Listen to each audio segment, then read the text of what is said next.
استغفر الله العظيم استغفر الله العظيم استغفر الله العظيم الذي لا إله إلا هو الحي القيوم وأتوب إليه إلى حضرة النبي المصطفى رسول الله صلى الله عليه وسلم وعلى آله وأصحابه الكرام. الفاتحة.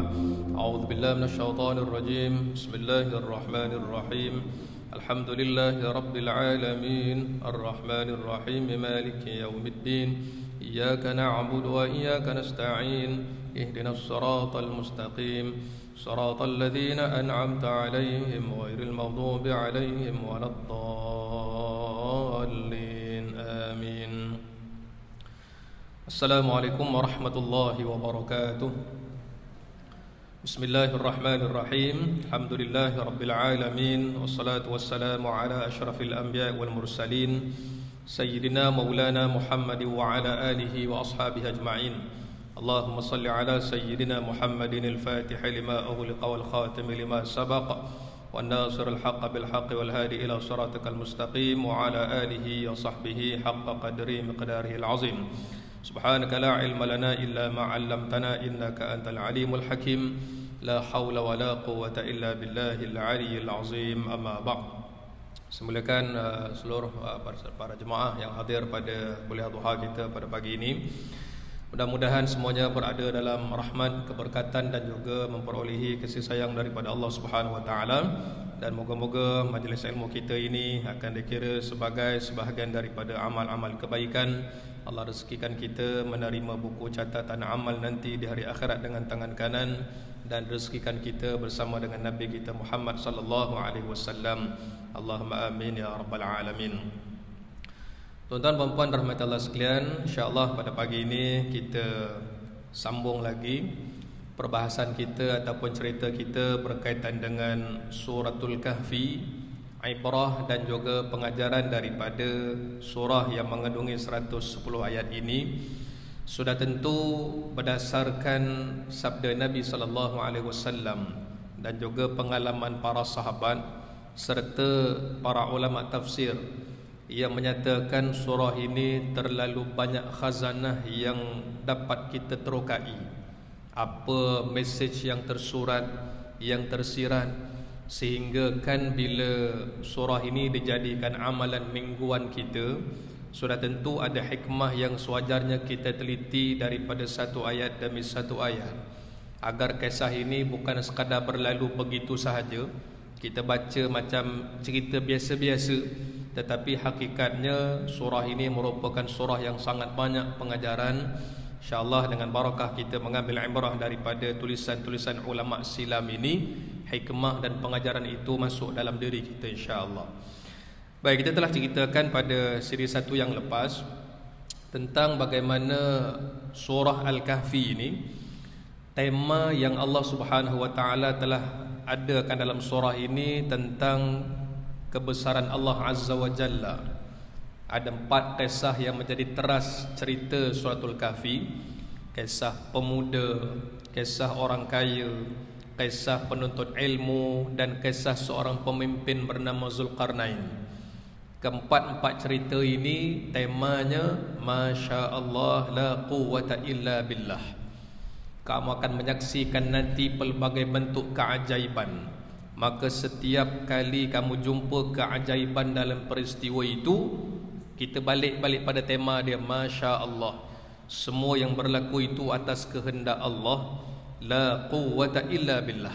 Tidak ada kekuatan, tak ada keupayaan dalam hal itu melainkan dengan izin Allah. Maka bila kita cerita berkaitan dengan pemuda yang ditidurkan oleh Allah selama 300 tahun, macam mana boleh jadi macam tu? Bagaimana boleh jadi peristiwa yang luar biasa ni? Masya Allah la quwwata illa billah. Semuanya balik pada keajaiban kekuasaan Allah Subhanahu Wa Taala.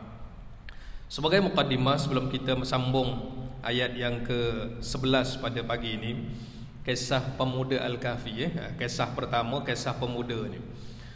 Apa yang Allah nak ceritakan sebenarnya ialah kita hidup kat dunia ni, fasa dekat dunia, dia akan jumpa lagi pasangannya akhirat. Hidup lawannya mati, dunia lawannya akhirat. Maka Al-Quran datang dengan segala macam keajaiban lebih daripada ajaibnya pemuda yang tidur selama 300 tahun ini. Ketika mana kita baca ayat yang ke-8, ayat yang ke-9, Allah Subhanahu wa taala berikan ingatan kepada kita, kisah ni memang penuh dengan keajaiban, tapi ada lagi lebih ajaib daripada itu. Apa keajaibannya? Al-Quran itu sendiri. Jangan kita terpesona dengan kisah hebatnya macam mana 300 tahun, peliklah macam mana dah tidur lama bangun balik. Sesungguhnya Al-Quran jauh lebih ajaib daripada itu. Dan Quran sendiri bukan ceritakan mereka sahaja yang tidur bangun balik, ataupun mati hidup balik. Surah Al-Baqarah sebagai contoh, antara kisah dalam Quran, kisah mati hidup balik.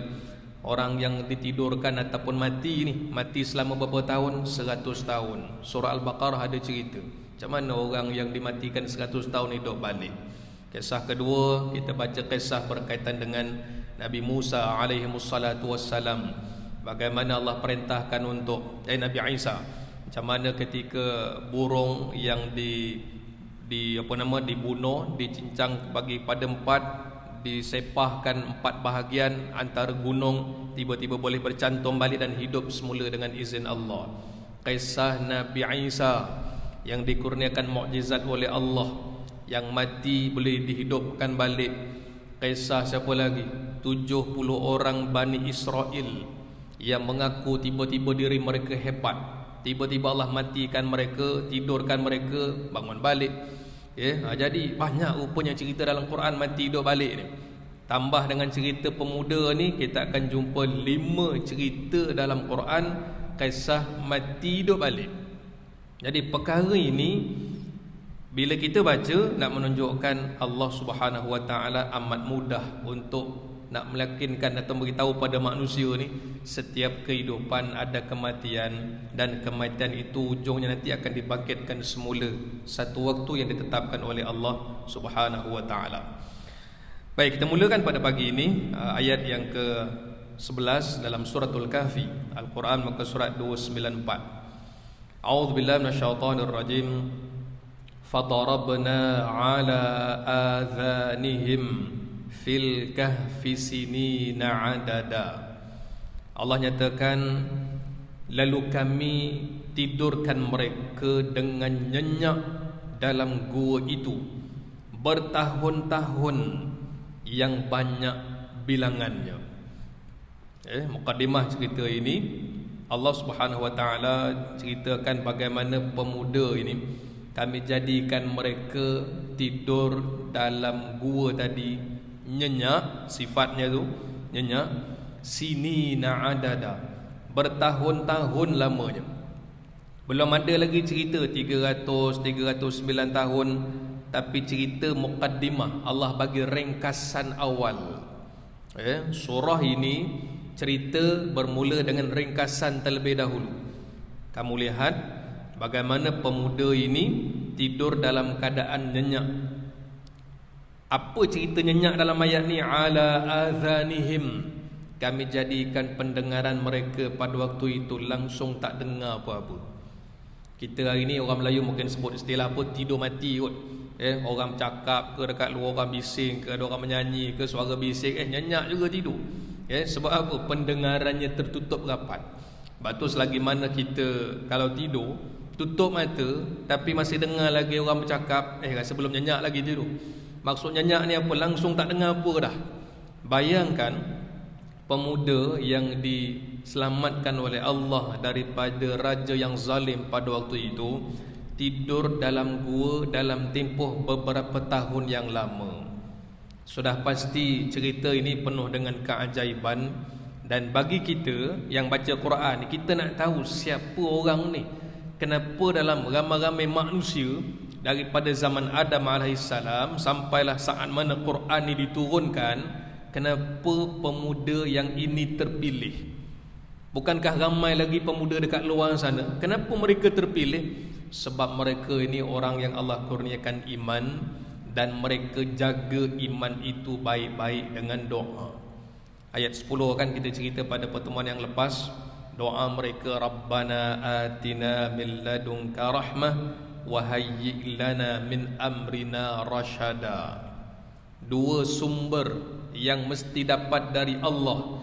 Satu dapat rahmat, yang kedua rasyada, petunjuk. Hidup kita memang sentiasa perlukan petunjuk. Kalau tidak, sukar untuk kita nak jadi orang yang istiqamah dalam kita beramal. Apa juga amalan kita ni, melainkan dengan petunjuk, dan kekuatan itu datang daripada Allah. Jadi Allah nyatakan dalam ayat yang ke-11, mereka tidur nyenyak dalam gua bertahun-tahun lamanya. Belum ada lagi detail, nanti kita tengok. Ayat berikut, ayat 13, nahnu naqussu 'alaika naba'ahum bil haqq innahum fityatun amanu bi rabbihim wazidnahum huda. Sadaqallahul azim. Kami ceritakan kepada kamu wahai Muhammad perihal mereka dengan benar. Ini kisah-kisah benar ni. Sesungguhnya mereka itu orang-orang muda yang beriman kepada Tuhan mereka, dan kami tambahkan mereka dengan hidayah petunjuk. Mula-mula cerita tidur nyenyak. Fakta kedua, tidurnya lama. Lamanya itu bertahun-tahun. Kemudian Allah Subhanahu Wa Taala nyatakan dalam ayat yang ke-12 dan juga 13 tu, thumma ba'athnahum lina'lama ayyul hizbaini ahsa lima labithu amada, sampai ayat 12 dan 13. Allah nyatakan, saya ambil sikit ayat 12 dan 13 tu. Kemudian kami bangkitkan mereka dari tidurnya untuk kami menguji siapakah dari dua golongan di antara mereka yang lebih tepat kiraannya tentang lamanya mereka hidup dalam gua itu. Baik, ayat 12, ayat 13. Cerita apa ni? Dua ayat 12-13 ni. Allah Subhanahu Wa Taala ceritakan sejurus selepas mereka tidur bertahun-tahun lamanya, kami bangkitkan mereka. Persoalan beriman dengan hari kebangkitan, Yaumul Qiyamah. Yaumul Qiyamah ni apa? Hari kebangkitan. Hari yang mana manusia yang bernafas, yang hidup pada hari ini bila mati, bangkit semula. Persoalan ini amat sukar untuk dipercayai oleh kebanyakan manusia kat muka bumi ini. Betul ke ada kehidupan lagi lepas daripada ni? Apa dalil kita ni hidup semula? Al-Quran didatangkan oleh Allah dengan macam-macam kisah, dengan macam-macam dalil yang menunjukkan memang ada kehidupan setelah kita hidup dekat dunia pada fasa yang pertama ini. Kenapa mereka dihidupkan semula? Lina'lama ayyul hizbain. Ayat yang ke-12 tu maksud dia apa? Mereka ni, kata Allah Subhanahu Wa Taala, bila bangkit semula, kami nak uji siapakah dari dua golongan di antara mereka yang lebih tepat kiraannya. Akan ada dua kumpulan nanti. Mereka ni 7 orang pemuda, riwayat Ibnu Abbas radhiyallahu an. 7 orang ni nanti bila bangkit saja daripada tidur yang lama, yang bakal kita ketahui tidurnya mereka itu 300 tahun, akan ada dua kumpulan. Berapa lama kita tidur ni, masing-masing akan cuba meneka. Berapa lama mereka tidur. Mereka akan ada beberapa pendapat. Kenapa ada dua pendapat? Sebab mereka nak cari petanda ataupun petunjuk berapa lama sebenarnya kita tidur ni. Dan dia akan jadi perbahasan antara dua kumpulan. Dan sudah pasti wahai Muhammad, kami ceritakan kepada kamu kisah ini kisah yang benar. Baik. Kenapa Al-Quran datang dengan ayat nahnu naqussu 'alaika naba'ahum bil haqq? Ayat 13 ni, kalaulah tak ada perkataan ini pun kita tahu kisah ni kisah benar. Kenapa? Sebab dalam Quran. Tapi dahlah dalam Quran Allah datangkan pula, kami ceritakan benda ni kisah yang benar. Maknanya apa? Memang benar-benar berlaku. Memang benar-benar berlaku. Dan cerita ini walaupun berlaku ribuan tahun sebelum kamu wahai Muhammad sallallahu alaihi wasallam, kisah ini kisah yang benar. Ini fungsi utama Al-Quran. Bagaimana hebatnya Al-Quran bila mana boleh sampai berita kepada kita ni, cerita yang kita belum ada lagi pada waktu itu. Dan Quran juga menjadi sumber wahyu yang boleh ceritakan kepada kita perihal akan datang, ratusan tahun akan datang, cerita padang mahsyar, cerita syurga neraka, semua ada dalam Quran. Dia jadi apa? Ilmu kita ni jadi sangat luas, akal kita terbatas. Ilmu kita tahap manalah sangat, kita baca kita faham lah, kita tengok ataupun dapat maklumat kita tahu. Habis yang kita tak pernah jumpa, macam contoh kisah pemuda ni, tapi kita beriman sebab semuanya itu datang dalam wahyu Allah Subhanahu wa ta'ala. Kisah ini kisah benar dan menjadi satu keajaiban. Tapi keajaiban itu terbatas, ada atas lagi keajaiban yang lebih hebat. Kamu akan lihat, inilah keajaiban kekuasaan Allah Subhanahu wa ta'ala menguruskan makhluk di muka bumi ini. Innahum fityatun amanu. Sesungguhnya pemuda-pemuda ini, mereka semua beriman pada Tuhan mereka. Baik, kenapa Allah sebut perkataan pemuda? Kenapa tak sebut mereka aja? Mereka ni semua beriman. Innahum fityatun, mereka ni semua pemuda. Bapak sekalian, kalau kita kata ujian yang paling besar dalam hidup kita ni ujian tentang akidah. Kita tengok fasa cerita surah Al-Kahfi ni kan cerita fitnah. Fitnah yang pertama daripada cerita tertib surah Al-Kahfi ni, kisah tentang fitnah akidah. Ujian berkaitan dengan akidah. Dan berkaitan dengan ujian akidah ini paling mencabar khusus pada orang muda. Keyakinan mereka bagaimana? Berapa banyak hari ini kita tengok kalau istilah tak ada akhlak, keruntuhan akhlak banyak dilabelkan pada orang muda. Seorang penyair Arab, Ahmad Syauqi, kata apa? Dia kata, kalau nak tengok bagaimana masa depan sesebuah negara, sila lihat belia pada hari berkenaan. Orang muda, Malaysia ni agaknya 2050 nanti macam mana? Tengok pemuda zaman sekarang ni. Tahun 2020 ni orang mudanya macam mana? Yang umur 20-an, yang umur 30-an, mungkin agaknya 40. Orang muda ni macam mana? Nak tahu 30 tahun akan datang, tengok bagaimana pemuda pada hari ini. Sebab itu generasi yang berada zaman Nabi SAW, pemuda-pemuda yang mendapat didikan langsung secara langsung daripada baginda ni, hasilnya bagaimana?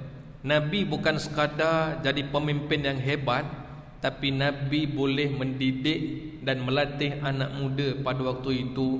Semangatnya amat-amat luar biasa. Keliling Nabi semuanya orang muda hebat-hebat.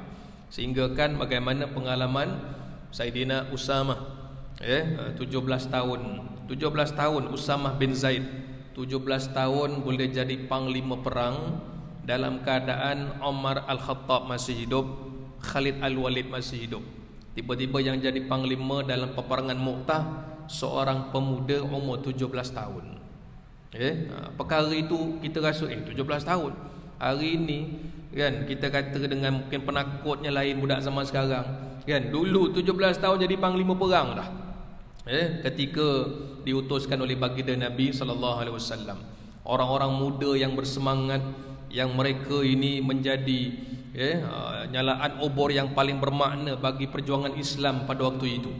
Maka seperti mana mereka rasa bersemangat dengan baca kisah pemuda Al-Kahfi ini, sepatutnya kita pada hari ini pun nak bangunkan anak-anak muda kita ni dengan iman. Aset yang paling besar, yang paling bernilai bagi anak muda ni apa? Iman. Allah gabungkan fityatun amanu, orang muda beriman. Kenapa tak sebut cerita tentang orang yang lebih berusia sebagai contoh kan? Nabi pernah sebut apa? Allah Subhanahu wa ta'ala suka orang yang tua ataupun orang yang dah lanjut usia ni beribadah. Tetapi Allah lebih suka orang muda, mereka ini beribadah kepada Allah Subhanahu wa ta'ala. Sebab orang tua ni memang dah masa lagi tu.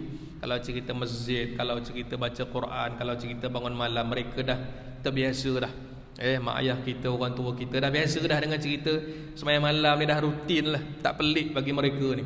Tapi kalau bagi anak muda kan, kita baca kisah seorang sultan yang memerintah di Turki suatu ketika dahulu, Sultan Muhammad Al-Fatih, sehingga jadi orang yang berjaya menawan kota Konstantinopel. Anak muda, anak muda. Kan waktu itu semua nak cari siapa yang paling layak nak teraju tentera Islam. Mereka buat ataupun dia jadi raja ni. Aku nak tanya kalau ada orang yang lebih layak daripada aku. Soalan yang pertama dia tanya, siapakah di kalangan kamu yang ramai-ramai kat depan aku ni, dia tanya pada tentera dia, yang cukup sembahyang sejak daripada akil baligh sampai sekarang, sembahyangnya cukup. Jadi ada yang sebahagian duduk, ada sebahagian berdiri. Maknanya ada jugalah mungkin tertinggal dan sebagainya. Sebahagian duduk, ramai lagi berdiri lah, maknanya masih lagi ramai yang jaga sembahyang. Aku nak tanya kamu lagi, siapa di kalangan kamu semua ni yang tak pernah meninggalkan solat sunat setiap kali solat fardu? Ramai duduk, tinggal sikit lagi tinggal berdiri ni. Siapakah di kalangan kamu yang tak pernah tinggal qiyamul lail sejak daripada akil baligh sampai sekarang? Tak pernah tinggal. Semua duduk kecuali dia seorang. Orang yang tak pernah tinggal qiyam sejak daripada akil baligh sampailah sekarang. Maka kata para ulama, sebab itulah Sultan Al-Fatih, anak muda ini, yang dididik oleh ayahnya, oleh guru dia, berjaya bawa orang Islam pada ketika itu menawan Konstantinopel ataupun Konstantiniyah. Balik pada cerita ni tadi, Allah puji. Kenapa dalam ayat ni Allah gunakan pemuda? Allah puji anak muda ni. Apa sebab pujian ini? Bersandar kepada amanu bi rabbihim. Mereka ni beriman kepada Allah. Bahkan dengan sebab kelebihan yang mereka ada itulah wazidnahum huda. Dan akhirnya mereka ni kami tambahkan lagi. Dah ada iman, Allah tambahkan apa? Petunjuk. Petunjuk ni mahal puan-puan sekalian. Petunjuk, bimbingan. Kita akan rasa ilham yang baik tu datang berterusan. Dalam hidup kita ni, bagi manusia biasa, orang awam macam kita ni, ada dua perkara. Satu, kita akan terima ilham yang baik-baik. Daripada mana ilham ni datang? Daripada malaikat. Daripada malaikat. Wa ilhamal malaikatil muqarrabin. Ada doanya tu. Ya Allah, kurniakan kami ilham. Ilham ni maknanya rasa macam terdengar-dengar suara yang baik-baik. Daripada mana? Malaikat-malaikat yang hampir dengan kami. Kita minta dengan Allah, dapat petunjuk, dapat ilham daripada malaikat keliling kami. Surah Al-A'raf Allah ada ceritakan orang beriman ni kelilingnya siapa? Malaikat. Malaikat yang bisik kat telinga kita ni. Cadang nak sembahyang duha 2 rakaat, buatlah lagi, tambahlah 2. Rasa macam semangat pula kan. Semangat lagi, tambahlah lagi. Cadang nak sedekah RM1, tambah lagi sikit, tambah lagi. Kan? Rasa ada je kita nak buat ni. Rasa macam nak tambah lagi lah. Niat cuma nak baca Quran semuka je ataupun 2 muka je, bacalah lagi. Bisikan tu ada je datang. Daripada mana ni? Bisikan daripada malaikat. Tapi satu lagi benda yang kita perlu berwaspada, hati-hati dengan bisikan dan tipu daya syaitan. Min syarril waswasil khannas alladhi yuwaswisu fi sudurin nas minal jinnati wan nas. Lawan daripada ilham yang baik-baik dari malaikat ini, bisikan, hasutan, pujukan daripada syaitan. Ada terbalik pula. Kita nak buat benda baik, macam terdengar-dengar kat telinga ni, tak payah buat lah, esok kan ada. Kan esok lusa kan ada. Yang kau rajin sangat hari ni kenapa? Betul juga, esok-esok lah. Tak sempat dah esok. Itulah hari akhir dalam hidup dia rupanya. Cerita untuk tangguh, cerita tak payah buat dan sebagainya. Kerana itu kita lihat, kena jaga suara-suara yang kita rasa macam terdengar-dengar je lah. Sebab itu bila 3-4 hari lepas ini benda yang polis beritahu kan, ada orang yang dia ni ditahan sebab bunuh anak dia. Sebab bunuh anak dia, polis tahan, masuk dalam lokap. Polis kata tengok, dia ni berzikir aja dalam lokap, baru bunuh ni, berzikir apa semua. Awak ni kenapa zikir ni? Habis itu kenapa bunuh? Saya dapat ilham daripada malaikat untuk bunuh dia. Lain macam nampak jawapan ni. Kan, ini dia kata ada nak kaji balik. Ada terlibat dengan ajaran yang pelik-pelik ni. Dapat ilham dari malaikat untuk bunuh orang. Malaikat mana suruh bunuh orang? Kan, ini ada benda yang kena kaji balik. Ada benda yang tak betul dalam hidup dia. Sebab selagi mana kita ni betul, kita ni buat benda yang apa yang Allah suruh, apa yang Nabi suruh, insya-Allah hidupnya selamat. Orang Melayu ni kalau dulu-dulu lah dia ada istilah Dia kata kalau orang tak betul, dia kata ni glisim ni. Glisim ni apa? Kita tanya. Dia itulah wirid banyak sangat. Adakah dah tak betul? Sejak bila pula wirid banyak-banyak jadi tak betul?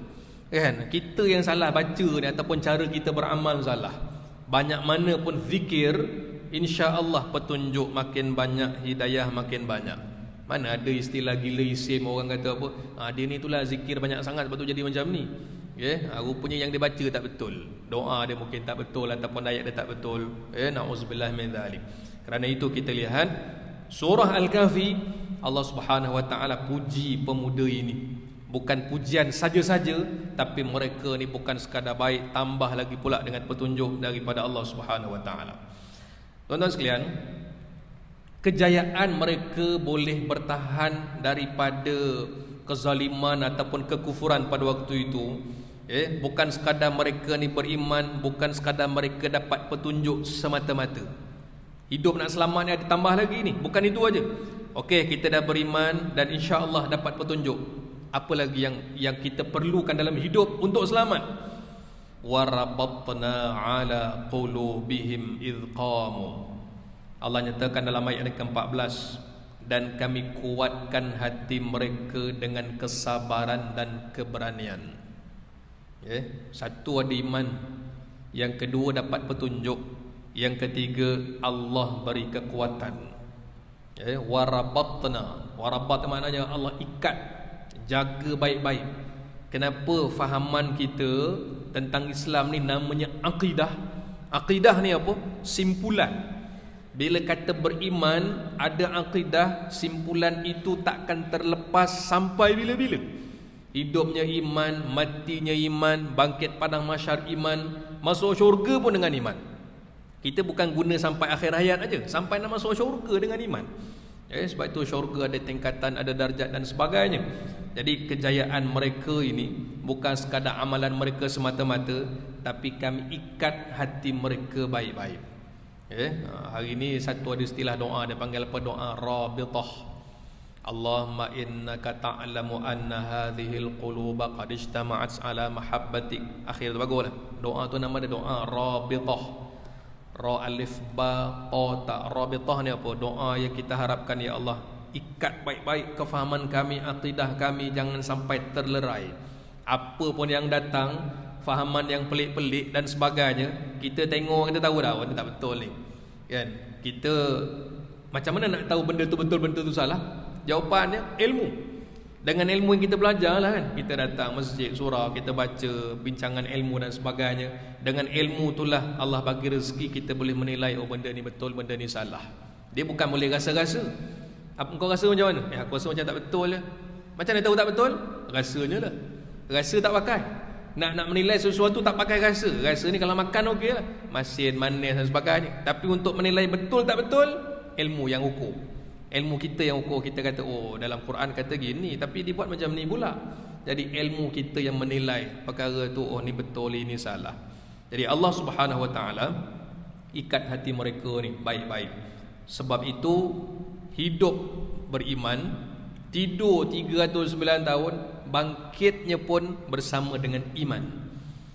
Kemudian kita tengok, sambung lagi, idh qamu, ketika mana kata Allah Subhanahu wa taala, semasa mereka bangun, sejurus daripada bangun, maknanya dah tidur 309 tahun tu, kita tengok apa mereka buat? Doa lagi. Bangun daripada tidur, doa lagi. Kalau yang 309 tahun tertidur, bangun terus baca doa, maka inilah ilmu kita, pengajaran kita yang kita nak buat. Bangun tidur, doa dulu. Kan, sekurang-kurangnya alhamdulillah. Nabi SAW bersabda dalam satu hadis, setiap orang bila tidur akan ada 3 ikatan yang disimpulkan kat badan dia kan. Bahagian atas, bahagian tengah, bahagian kaki. Sahabat kata, termasuk kamu ke ya Rasulullah? Ya, termasuk aku. Tapi kata Nabi, bila bangunnya hamba Allah ini, sebut nama Allah, terlerai ikatan pertama. Kemudian mengambil wuduk, terlerai ikatan kedua. Dan menunaikan solat subuh, terlerai ikatan ketiga. Sebut nama Allah, wuduk, semayang. 3 ikatan yang iblis buat masa tengah tidur tadi itu terbuka. maka dia akan keluar daripada rumah, melangkah kaki dalam keadaan penuh semangat, penuh dalam keadaan motivasi, ceria, dalam keadaan yang baik. Tapi kalau tidur, bangun, tiga-tiga ni tak dibuat. Berapa ramai orang yang terperangkap. Kata Nabi SAW, kalau tak sebut nama Allah, kemudian tak semayang, bila tak semayang ni, wuduk pun tak ada lah. Wuduk tidak, semayang tidak, sebut nama Allah pun tidak. Celik-celik bangun, nak makan apa hari ni? Fikir makan dulu. Keluar daripada rumah dalam keadaan 3 ikatan masih ada di badannya, maka dalam hidupnya pada hari itu penuh dengan belenggu, kesedihan dan masalah yang tak berkesudahan. Amat-amat bahaya. Sebab itu surah ini, pengajarannya ataupun sirahnya macam mana? Dulu lagi. Ini kisah sebelum diutuskan Nabi lagi. Rasulullah belum ada lagi. Mereka bangun aja terus sebut. Pemuda ni kata apa? Faqalu rabbuna rabbus samawati wal ard lan nad'u min dunihi ilaha laqad qulna idzan syatata. Bangun je daripada tidur 309 tahun tu. Tuhan kami ialah Tuhan yang mencipta dan mentadbir langit dan bumi. Kami tidak sekali-kali akan menyembah Tuhan yang lain daripadanya. Jika kami menyembah yang lain, bermakna kami memperkatakan dan mengakui sesuatu yang jauh dari kebenaran. Maknanya bangun, doa mereka hal berkaitan dengan tauhid.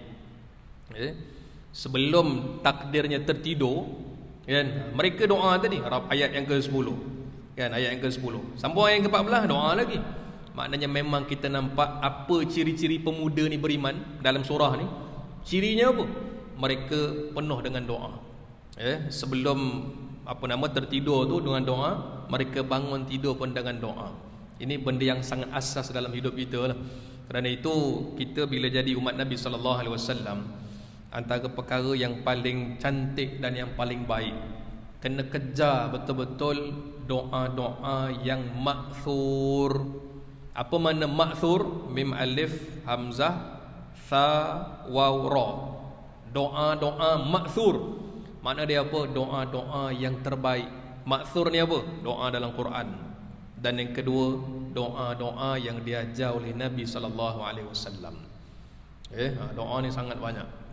Sahabat-sahabat pernah jumpa Nabi, ya Rasulullah, kami ni hidup sama kamu ni, sahabat ikut Nabi kan, siang malam kat masjid, beribadah, berperang dan sebagainya.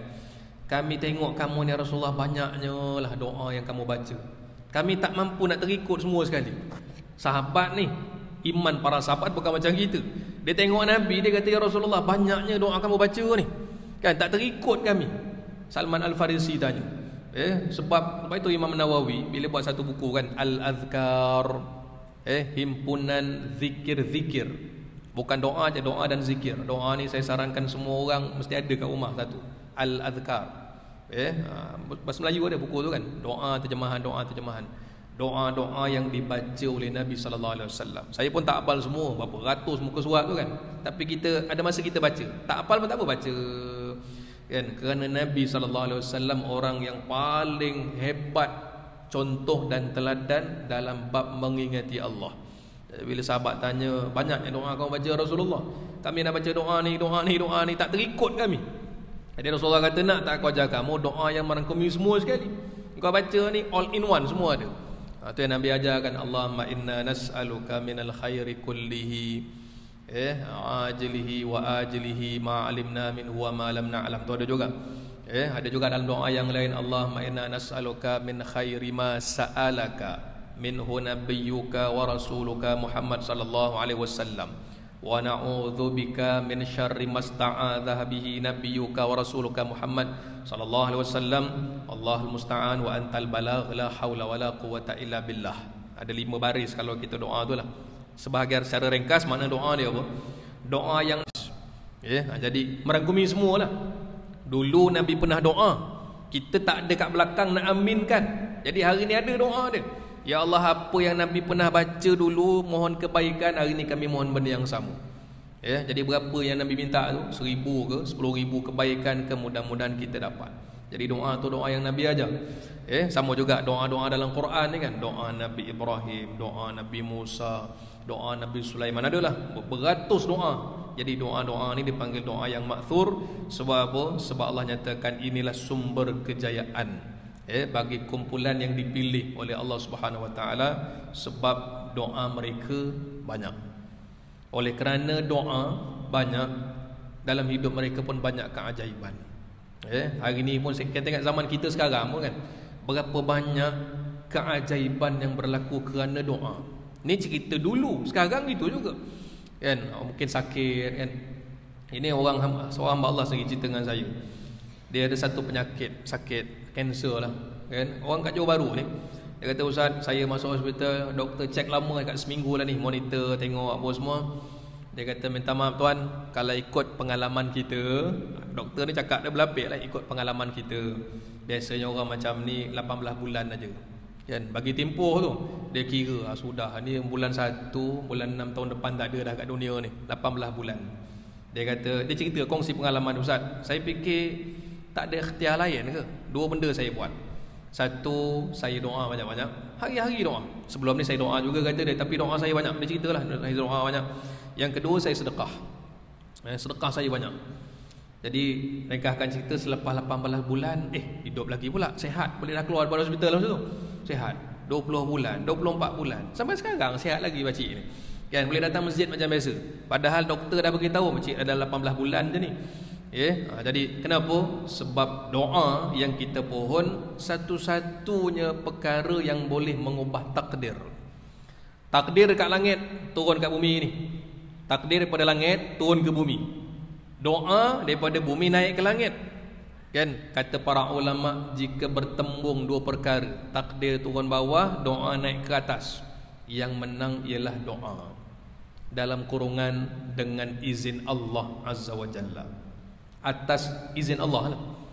Takdirnya sekian-sekian, tapi doa dia banyak ni. Doanya doa sihat. Kerana itu kita ni, hidup kita kena banyak guna talian hayat.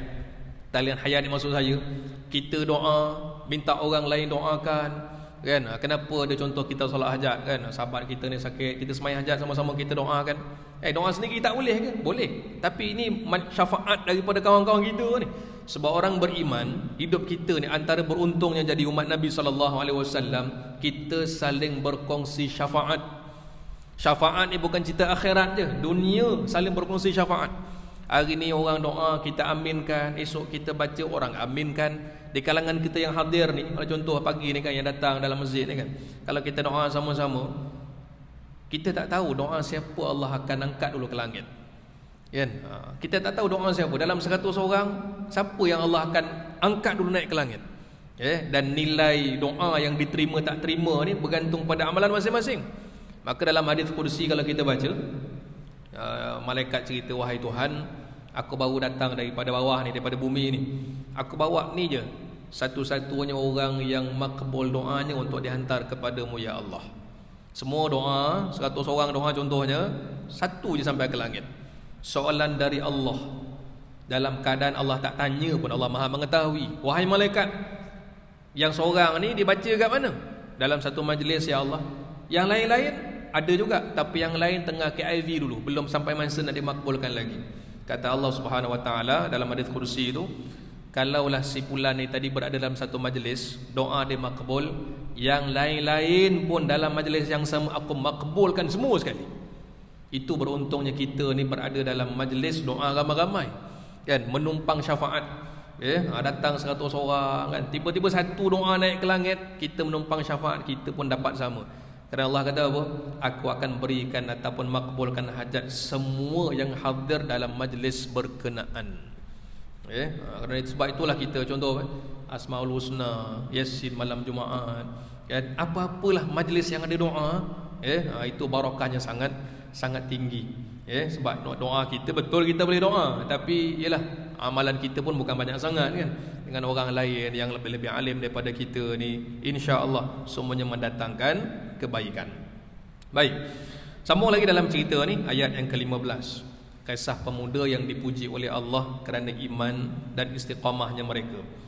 Ayat 15 Allah berfirman, haula'i qaumun ittakhadhu min dunihi alihah laula ya'tuna 'alaihim bisultanin bayyin faman azlamu mimman iftara 'ala Allahi kadhiba. Sadaqallahul azim. Mereka berkata pula sesama sendiri, kaum kita tu menyembah beberapa Tuhan yang lain dari Allah. Dia orang ni terselamat dalam gua. Kaum yang dekat luar sana, orang-orang masyarakat sekeliling kita zaman itu, mereka ni menyembah beberapa Tuhan selain daripada Allah. Sepatutnya mereka mengemukakan keterangan yang nyata bagi membuktikan ketuhanan makhluk-makhluk yang mereka sembah tu. Tapi mereka tak dapat berbuat demikian. Maka tak ada yang lebih zalim dari orang yang berdusta terhadap Allah. Tengok bagaimana pengakuan pemuda ni tadi yang diselamatkan oleh Allah, pemuda dan beriman. Mereka ni cerita kerosakan masyarakat pada waktu itu. Mungkin adalah dalam buku-buku sejarah dia cerita tahun berapa sebelum Masihi, nama raja waktu itu Daqyanus. Wallahu a'lam. Kita nak percaya boleh, tak percaya pun tak apa. Benda yang Quran tak sebut, hadis pun tak ada. Jadi mereka ni kita ambil sumber daripada Quran je. Mereka berbincang bual kaum kita kat luar sana ni, kan, agama ataupun kepercayaan mereka macam mana. Mereka mengambil Tuhan selain daripada Allah. Bukan satu, bukan dua, banyak.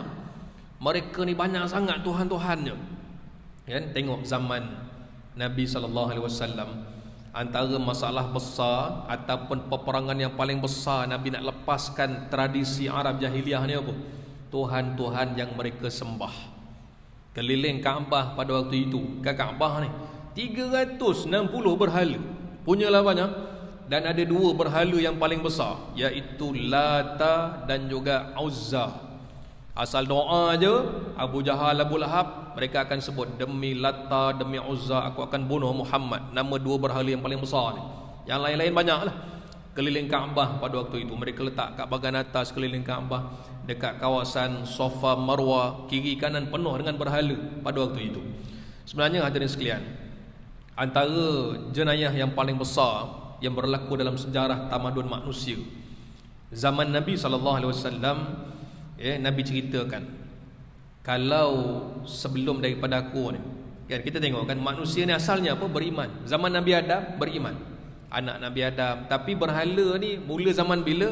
Zaman Nabi Nuh. Zaman Nabi Nuh berapa berhala? 5. Kelima-lima nama berhala ni ada dalam surah Nuh. Kita boleh tengok apa nama berhala yang mereka sembah ni tadi. Daripada 5 makin banyak sampai 360 berhala zaman jahiliah ni.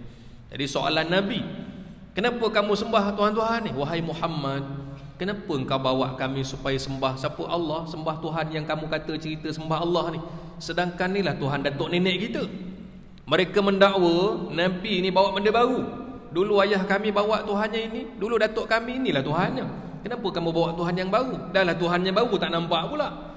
Kan, itu masalahnya, soalan yang Nabi hadapi. Cabaran besar pada waktu itu bermula apabila seorang lelaki yang bernama Amru, Ain Mim Ra Waw, Amru bin Luhai, Lam Haya. Amru bin Luhai inilah yang mula-mula sekali bawa masuk patung-patung daripada negeri Syam, bawa masuk dekat kawasan bumi Hijaz. Dulu tak ada patung-patung kat Mekah semua ni. Amru bin Luhai, sebelum Nabi ada lagi, sebelum Nabi lahir lagi, dia yang bawa. Jumpa dia berjalan pergi ke negeri Syam dan sebagainya, jumpa kat padang pasir ada patung bawa. Jumpa patung-patung bawa sampai dekat Mekah, dia panggil orang ramai. Tuan-tuan sekalian, saya baru balik daripada musafir negeri Syam. Dia cakap ni orang dengar. Tuan-tuan nak tahu tak, selama ni saya cuba mencari siapakah Tuhan kita yang sebenar. Ini rupanya patung-patung ni lah saya bawa balik. Ini rupanya Tuhan datuk nenek kita sembah suatu ketika dahulu. Jadi orang Mekah kata, oh ini rupanya Tuhan datuk nenek kita. Dia letak dekat kawasan Mekah dan sebagainya. Sebab itu jawapan dalam Quran bila Nabi tanya, sembahlah Allah, sembahlah Allah. Wahai Muhammad, ini kan Tuhan datuk nenek kita. Padahal datuk dia tak cerita pun. Yang cerita siapa? Amru bin Luhai punya angkara, bawa pendustaan terhadap Allah. Kerana itu Nabi kata apa? Aku diperlihatkan oleh Allah Amru bin Luhai sedang berjalan dalam neraka sambil terburai isi perutnya. Sebab jenayahnya dibuat sangat besar, dusta atas nama Allah. Kisah pendustaan ataupun mendustakan Allah ni. Ini cerita ni kan, kisah kata pemuda ni tadi apa? Faman azlamu mimman iftara 'ala Allahi kadhiba. Mereka telah mendustakan ayat-ayat Allah, berdusta terhadap Allah. Yang mereka buat ni, kalau adalah golongan seperti ini, mereka sebenarnya buat seperti mana yang iblis buat terhadap Adam alaihi salam. Kalau kita revise balik kisah Nabi Adam, jenayah pertama berdusta atas nama Allah ni, siapa punya kerja mula-mula? Syaitan. Allah cakap lain, iblis cakap lain. Allah kata, wahai Adam, wahai Hawa, ada satu pokok ni, satu pohon, jangan kamu dekati dia. Wala taqraba hadhihi syajarah, jangan dekat dengan pokok ni. Fatakuna minaz zalimin, nanti kamu termasuk dalam kalangan orang-orang yang zalim. Iblis jumpa wahai Adam, kamu tahu tak kenapa Allah tak bagi kamu makan? Sebab Allah tak nak kamu jadi malaikat. Lagi satu, kalau kamu makan daripada pohon ni, buah dia, kamu akan kekal dalam syurga. Allah tak nak kamu kekal, sebab tu dia jangan bagi kamu makan. Oh, itu pula kan? Dia pusing cerita. Allah cakap lain, dia cakap lain, berdusta atas nama Allah. Allah kata jangan dekati pokok ni. Iblis bisik kat telinga Adam, kamu tahu tak kenapa Allah tak bagi? Allah tak nak kamu jadi malaikat. Daripada manusia boleh jadi malaikat tiba-tiba ke? Dia ada manusia, ada malaikat, ada jin, ada iblis.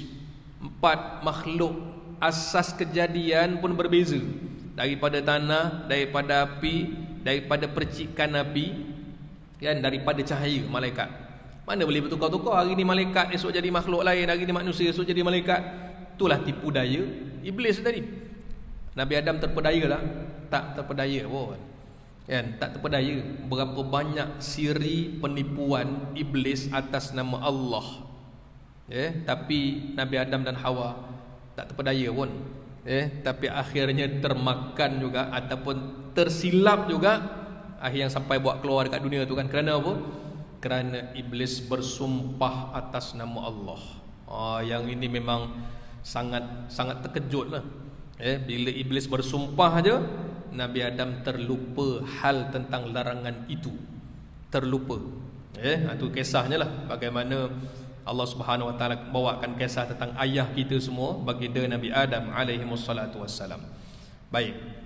Cerita ni dalam ayat 15 surah Al-Kahfi ni, Allah nak berikan gambaran, maknanya mereka ni, pemuda ni sangat mengambil berat hal kaum mereka pada waktu itu. Mereka ada iman, mereka ada akidah, mereka ada keyakinan yang tinggi kepada Allah, tapi masih lagi memikirkan macam mana kawan-kawan kita dekat luar ni boleh cari Tuhan selain daripada Allah. Kita ni, puan-puan sekalian, kita lah pengajaran kita hari ni kan. Alhamdulillah, Allah berikan hidayah, berikan petunjuk. Yang lain-lain, kawan-kawan kita yang belum dapat hidayah ni, kita doa. Sebab kita tak tahu, entah mungkin kita doa hari ni, yang ni boleh masuk Islam 10 tahun akan datang, boleh masuk Islam 11 tahun akan datang.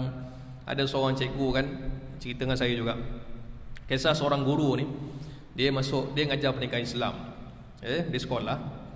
Dia ngajar, tiba-tiba dapat satu jadual relief ni guru ganti lah. Cikgu A tak datang, dia masuk dalam kelas ni, ada yang bukan Islam dan sebagainya.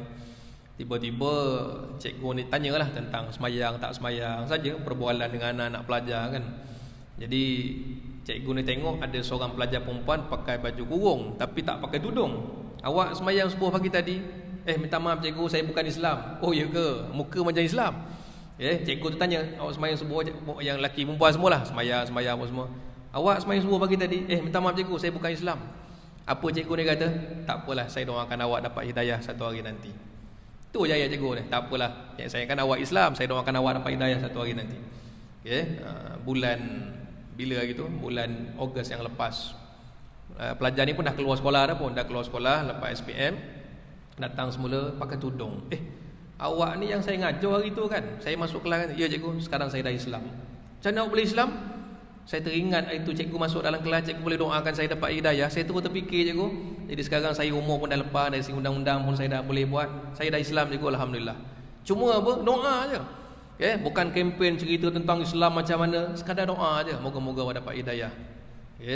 Sekadar kita cakap dengan orang, jomlah masuk Islam. Jomlah kita masuk Islam. Sahabat saya di Sarawak, kisah benar juga, di Sarawak, dia berkawan dengan kawan yang bertugas di satu tempat lah kan.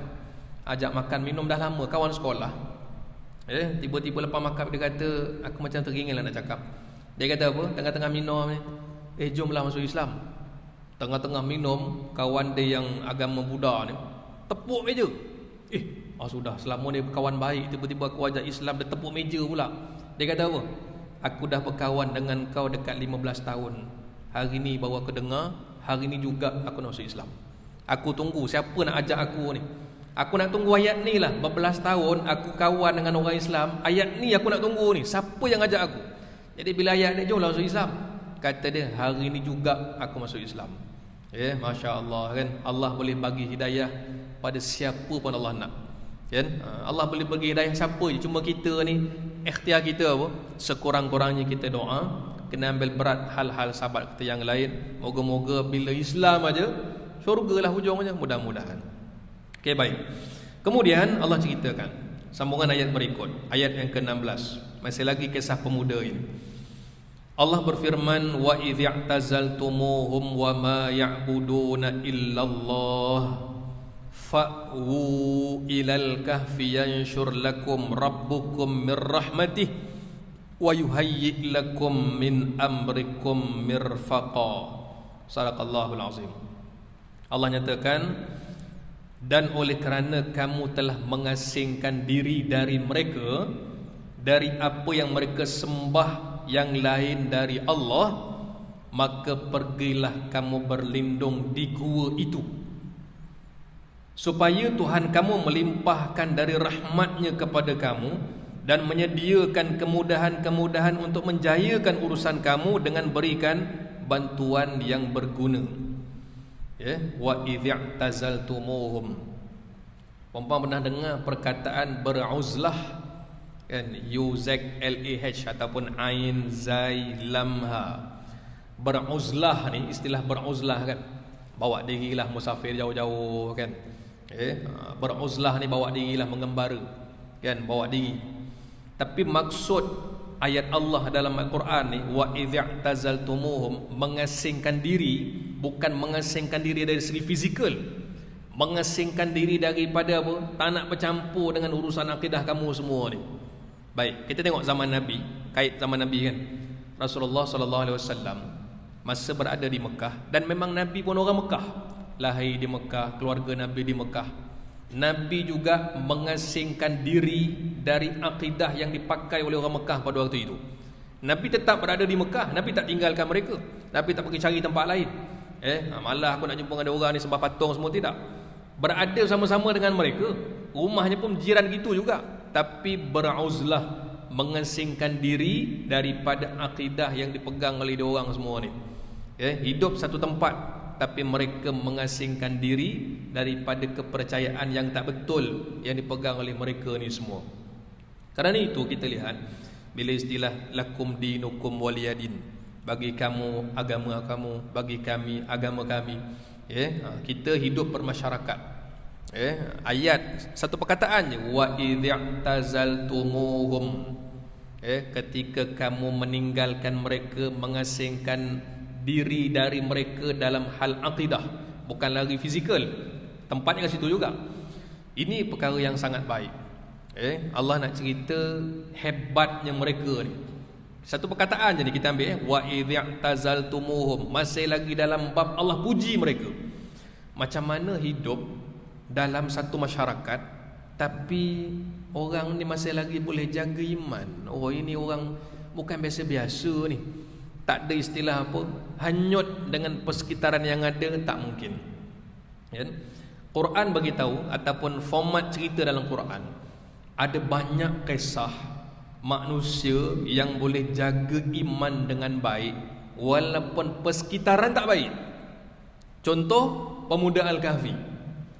Mereka berjaya mengasingkan diri. Maknanya kami tetap jaga agama kami. Walaupun dekat luar sana, apa agama dia orang ni? Menyembah banyak Tuhan. Dia orang tak pilih ikut cara macam itu. Kita tengok pengalaman lain, kisah dalam Quran, kisah Nabi Musa. Kan? Nabi Musa alaihissalam lahir bersama dengan ibu dia, dibesarkan dekat mana? Istana Firaun. Daripada kecil sampai umur matang.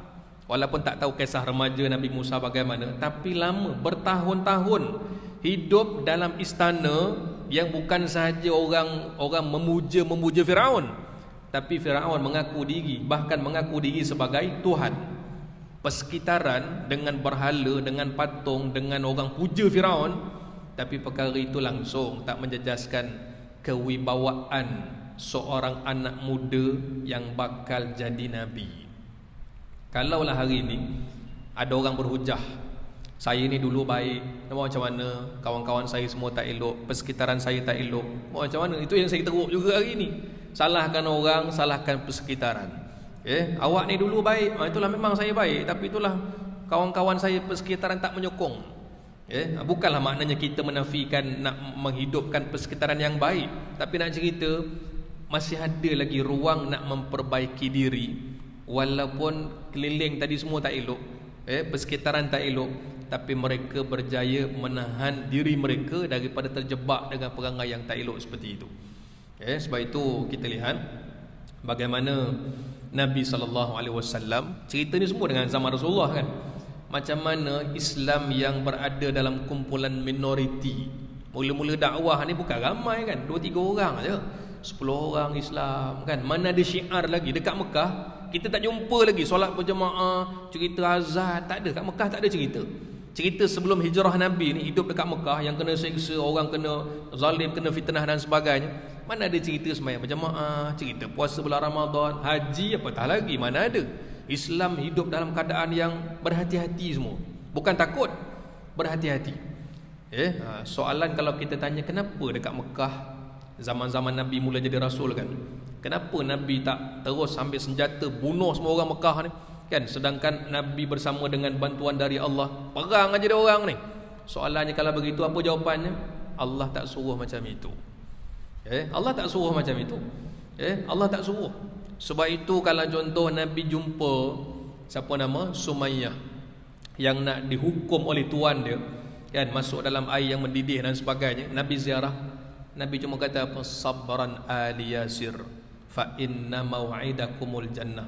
Sabarlah ya keluarga Yasir, sesungguhnya kamu semua Allah janjikan syurga. Kenapa Nabi tak kerah para sahabat? Kita perang, kita bunuh Abu Jahal, Abu Lahab ni. Perang habis-habisan. Sebab apa? Dia orang dah zalimkan orang perempuan kita ni. Kita bunuh aja dia orang. Kenapa tak ada macam itu? Allah tak suruh itu. Tindakan Nabi berdasarkan wahyu Allah. Kerana itu kita lihat orang yang berjaya selamatkan diri dalam keadaan masyarakat atau keliling semua dah teruk, ini orang yang terbaik. Kerana itu kalau contoh kisah Nabi Yusuf, tengok lagi kan kisah Nabi Yusuf, dipaksa hijrah daripada Palestin pergi ke Mesir, dijual sebagai barang dagangan je pun. Kat Mesir hidup macam mana? Persekitaran yang sangat teruk kan? Zaman awal tiba-tiba Nabi Yusuf sampai di Mesir. Tapi macam mana akhirnya? Nabi Yusuf tetap jadi orang baik. Macam mana dalam keadaan minoriti tapi masih boleh jaga agama. Sebab itu Allah puji pemuda ni bukan pemuda yang biasa-biasa. Persekitaran amat tidak membantu. Jadi kita hari ini kan, Allah Subhanahu wa taala akan terus memuji orang yang istiqamah dengan agama walaupun di luar sana penuh dengan segala macam kejahatan. Nabi SAW pesan kepada para sahabat, akhir zaman, zaman kita lah ni, zaman kita, zaman terus nanti sampai kiamat. Akhir zaman, orang yang dapat hidupkan sunnahku, mereka bakal dapat pahala syahid. Yang terus istiqamah jaga sunnah Nabi ni dalam keadaan masyarakat dah teruk contohnya, mereka akan dikurniakan pahala syahid. Dan orang yang disebut akhir zaman ni, mereka kalau nak beramal, nak buat benda baik, umpama yang mereka buat umpama macam mana? Nabi kata apa? Nabi kata macam orang yang gigit suatu makanan dengan gigi geraham. Kamu kena jaga baik-baik agama ni. Seperti mana kalau kamu makan dengan gigi geraham. Maksud gigi geraham apa? Imam Nawawi kata maknanya buat dengan sungguh-sungguh. Dia bukan main-main. Maknanya kalau contoh gigit makanan dengan gigi geraham ni, tarik macam mana pun tak boleh keluar makanan tu. Memang kuat. Ya, orang datanglah fitnah mana pun, orang buat penghinaan ke dan sebagainya, mereka tetap istiqamah dengan amalan yang mereka bawa. Ya, jadi Allah puji ni. Wa idh'tazaltumuhum, mereka berjaya mengasingkan diri, tak terlibat pun dengan hal-hal mereka ni. Sebab tu kita betul nak kita hormat agama lain, tapi tak benar, kita takkan benarkan mana-mana manusia menyamakan Islam dengan agama lain. Isu yang mungkin berlaku lah agaknya kat tempat kita ni, kalau kita tengok dari segi hukum kan. Contoh kalau hadir satu majlis ramai ni pelbagai latar belakang kaum masyarakat agama ni, kita doa lah ya sama-sama. Saya doa dengan cara saya, awak doa lah juga ya. Sebab kalau ramai-ramai doa ni makbul kan. Agama awak, cara awak, kita doa satu majlis, moga-moga doa kita makbul. Tak sama kan. Ada yang kata pula Islam dengan agama-agama lain ni pun sama. Kita kepercayaan, Islam ni kepercayaan, Kristian kepercayaan, Hindu kepercayaan, sama je kita semua ni. Hati-hati dengan cakap sedemikian, takut-takut tergelincir akidah. Sama kat bahagian mana? Daripada dasarnya pun tak sama. Tuhan kami ialah Allah dan kami tak sekutukan Allah dengan sesiapa pun. Benda ni pun dah banyak beza dengan agama-agama yang lain. Kita takkan benarkan yang sedemikian. Baik, sambung lagi. Wa ma ya'buduna illallah. Kata Allah Subhanahu Wa Taala, pemuda ni cerita mereka ni semua mereka sembah yang lain daripada Allah. Tak setuju. Mereka tak setuju dengan orang berada dekat luar sana, kenapa sembah selain daripada Allah. Maka dengan alasan itu Allah datangkan arahan. Apa arahannya? Fa'u ilal kahfi, sila masuk dalam gua. Pergilah kamu berlindung dalam gua itu. Perkataan Al-Kahfi, Al-Kahfi ni, gua itu maknanya apa? Pemuda ni tahulah gua yang dimasukkan oleh Allah ni gua kat mana. Dia orang tahu. Dia orang tahu gua mana yang diarahkan oleh Allah. Sila masuk dalam gua. Bila sebut gua, sempit. Sempit. Tapi tengok apa cara Allah bagi motivasi kepada mereka ni. Yanshur lakum rabbukum min rahmati.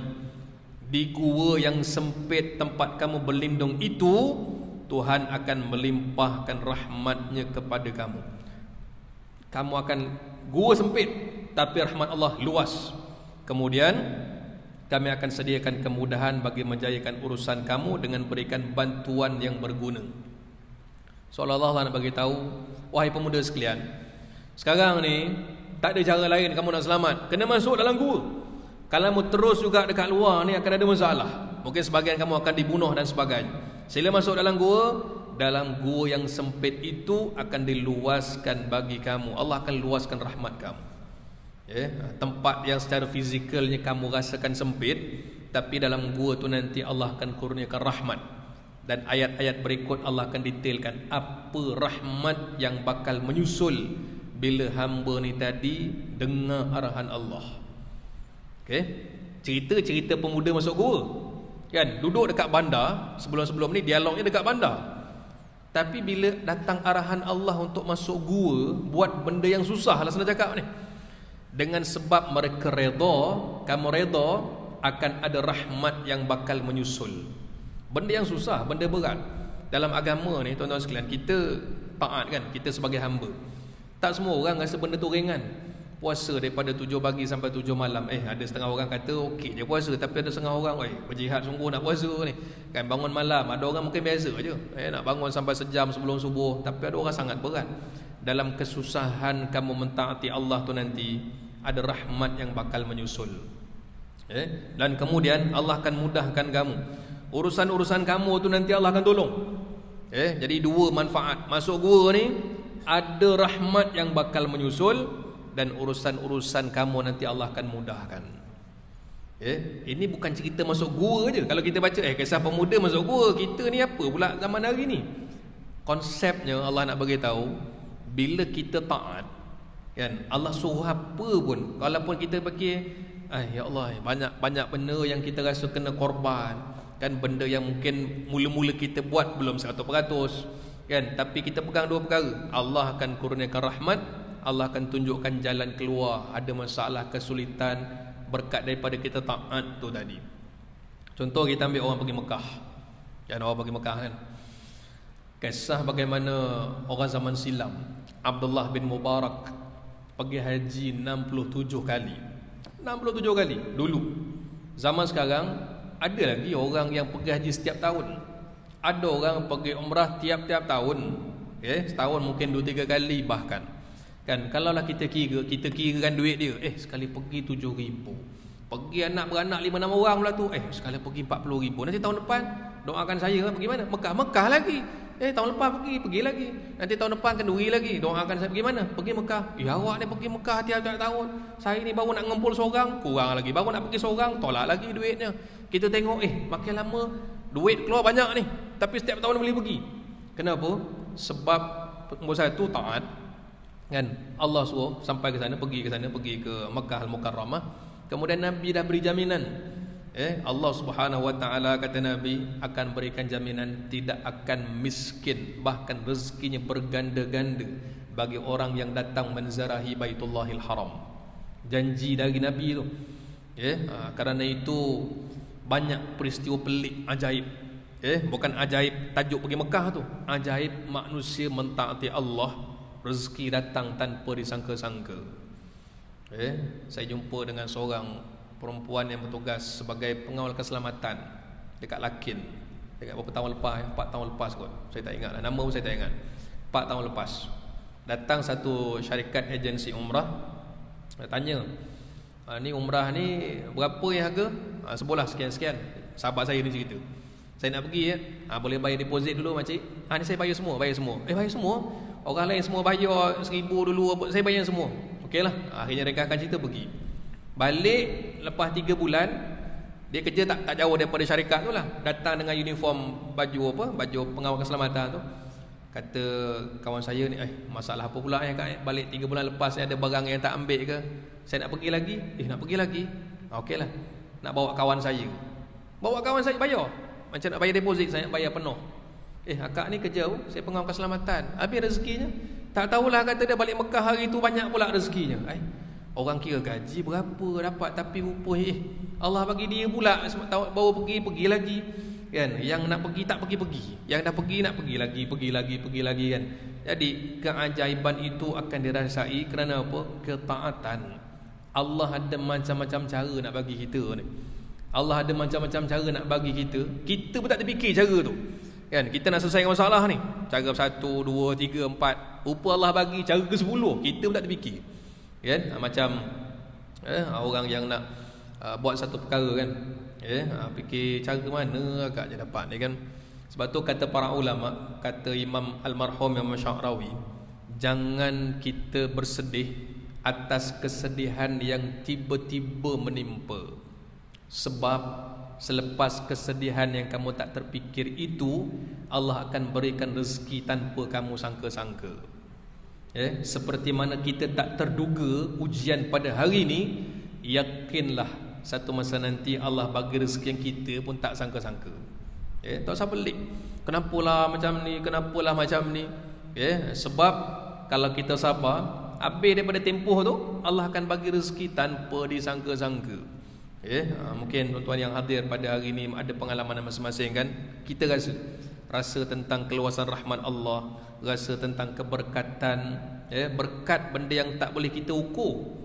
Tak boleh ada satu alat nak ukur berkat. Berbanyak berkat, kan. Ini bukan berkat makanan, kan, nasi berapa apa semua, tak. Ini berkat tapi rasa hidup lapang, tenang. Berkat daripada taat. Cerita pemuda ni cerita dah beriman, taat pada Allah. Nescaya aku akan luaskan rahmat kepada kamu. Walaupun fizikal ni kamu nampak logiknya gua ni sempit, daripada bandar duduk dekat rumah yang sedap-sedap contohlah, kan, tiba-tiba masuk dalam gua. Tapi kenapa? Allah suruh buat je, sebab Allah dah suruh. Jadi hari ini kita pun akan dapat benda yang sama sekiranya kita tiru cara mereka ni. Mentaati Allah dalam keadaan yang sukar, pasti ada keajaiban yang bakal kita tempuh. Baik, Allah kata apa tadi? Akan berikan rahmat. Maka ayat yang berikut, ayat 17, tak tunggu lama, habis ayat 16, terus Allah datangkan apa rahmat yang kamu dapat tiba-tiba ni, sejurus bila masuk dalam gua ni.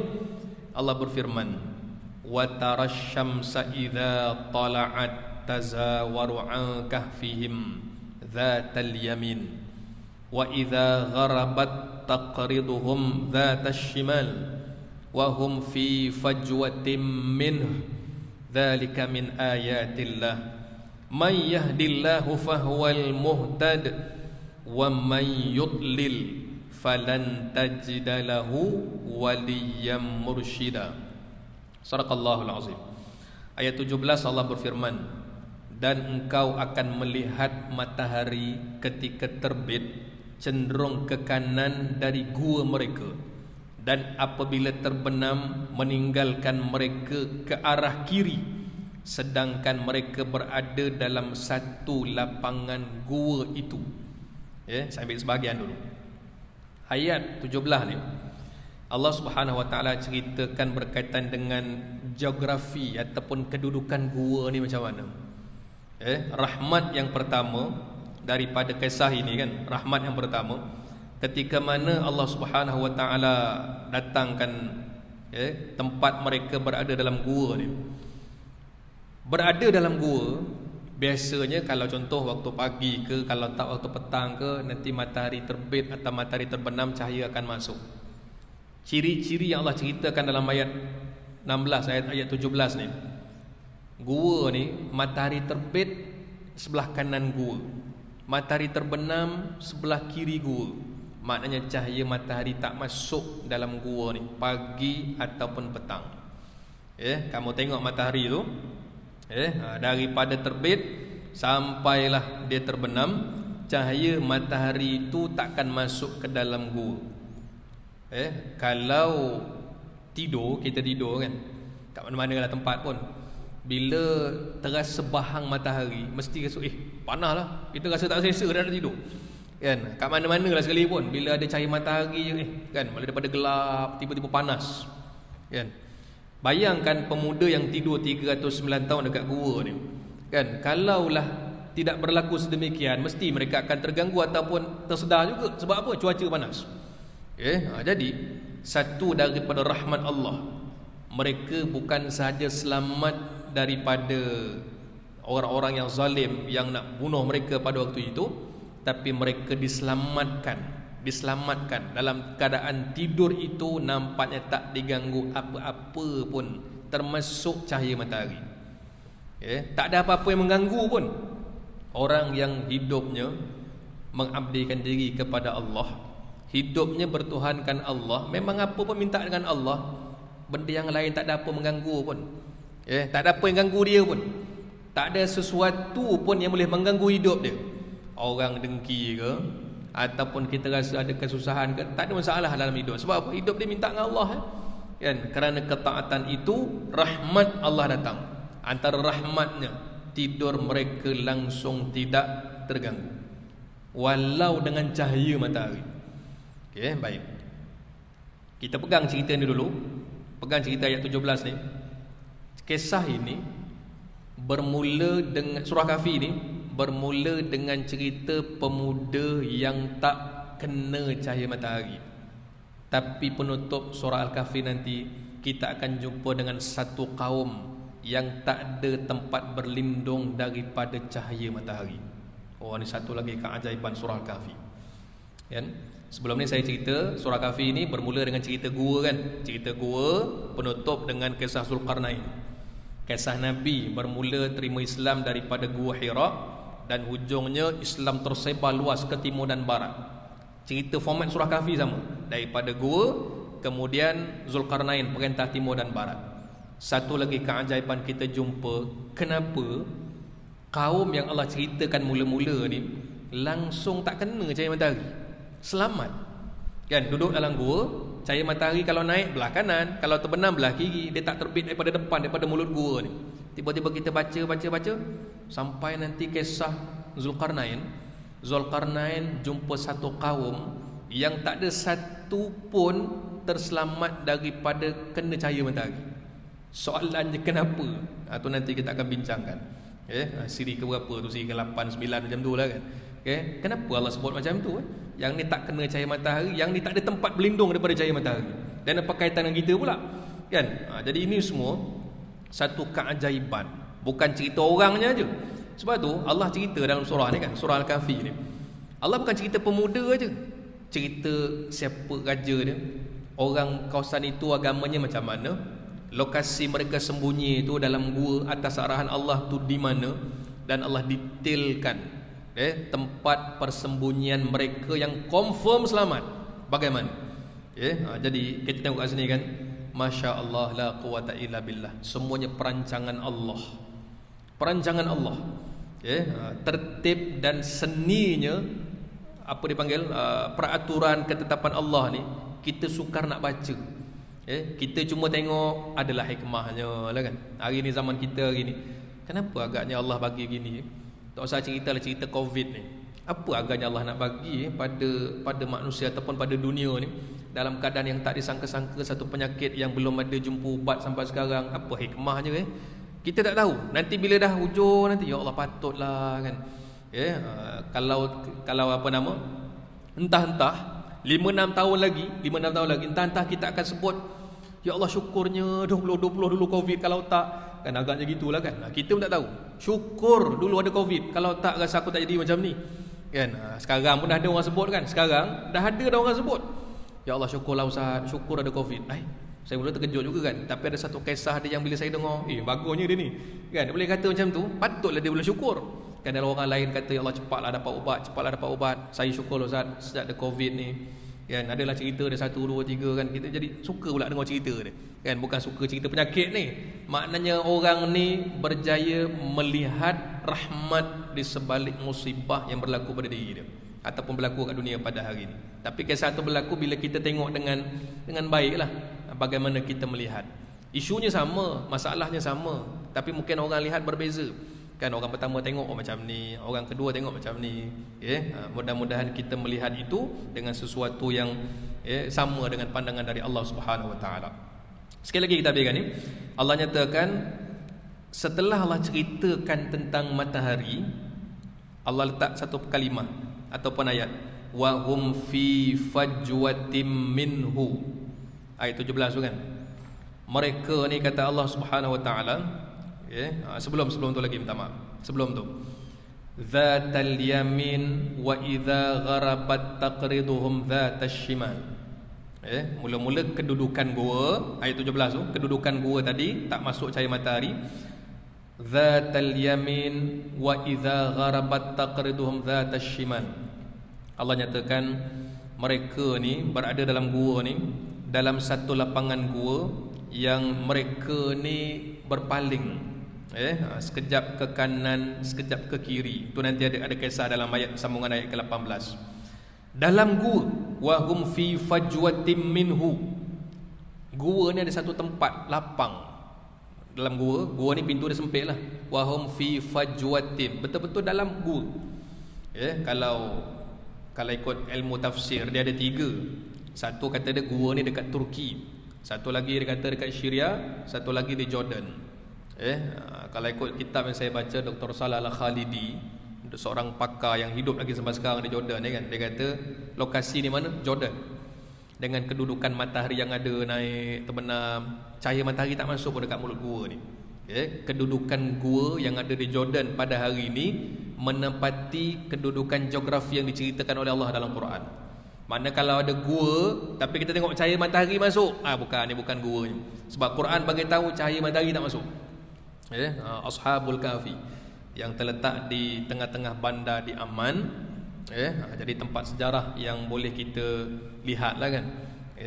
Saya sempat pergi beberapa kali, 2-3 kali je lah. Kebetulan dekat dengan rumah masa tu kan, ziarah tengok kan.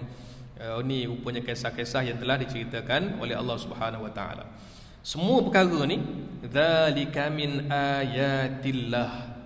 Kisah tentang dia masuk gua, kemudian matahari daripada kanan ke kiri, mereka berada di dalam tu, semuanya sebahagian daripada tanda-tanda kekuasaan Allah. Sebahagian. Maknanya ada banyak lagi tanda-tanda kebesaran Allah. May yahdillahu fahuwal muhtad wa may yudlil falan tajida lahu waliyan mursyida. Siapa yang disesatkan, maka siapa yang berjaya mencapai kebahagiaan. Siapa yang diberi hidayah petunjuk, maka dialah yang berjaya mencapai kebahagiaan. Siapa yang disesatkan, maka engkau sekali-kali tak akan beroleh sebarang penolong yang dapat menunjukkan jalan yang benar kepadanya.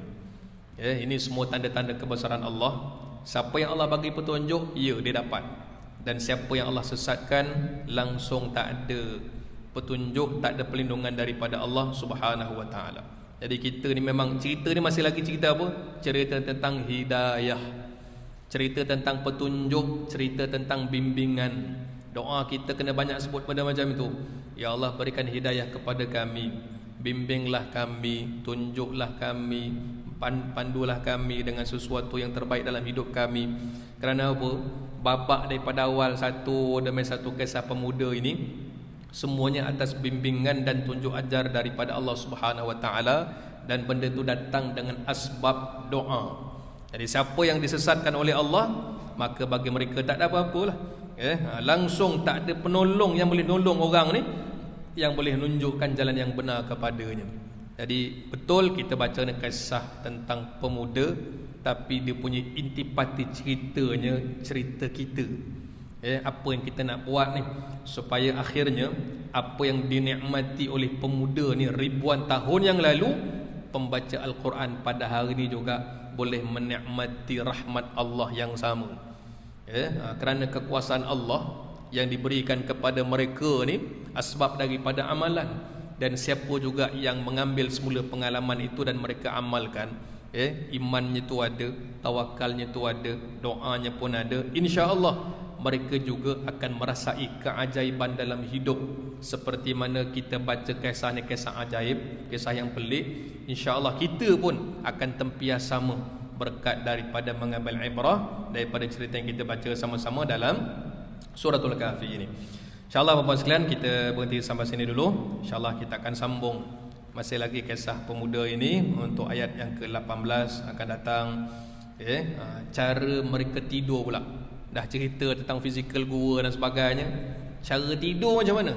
Itu pun ada diterangkan nanti dalam Al-Quran. Seterusnya perbahasan tentang berapa lama mereka tertidur dan apa kaitan dengan kita pada hari ini. Mudah-mudahan kita dapat manfaat surah Al-Kahfi ini menjadi sumber kekuatan dalam hidup kita. Allah akan rahmati kita dengan Al-Quran, dan rezeki cahaya Al-Quran itu akan berpanjangan, yang akan teman kita esok di alam barzakh, sehinggalah kita bertemu dengan Allah Subhanahu wa taala. Wallahu a'lam bissawab. Aqulu qawli hadza, astaghfirullahal azim li wa lakum. Assalamualaikum warahmatullahi wabarakatuh. Bismillahirrahmanirrahim. Alhamdulillahirabbil alamin, wassalatu wassalamu ala asyrafil anbiya'i wal mursalin wa ala alihi washabihi ajma'in. Allahumma 'allimna ma yanfa'una wanfa'na bima 'allamtana. Ya Allah, Tuhan kami, ajarkan kepada kami ilmu yang bermanfaat, berikan manfaat pada ilmu yang telah Kau ajarkan kepada kami. Sallallahu ala sayyidina Muhammad wa ala alihi washabbihi wasallam. Walhamdulillahirabbil alamin.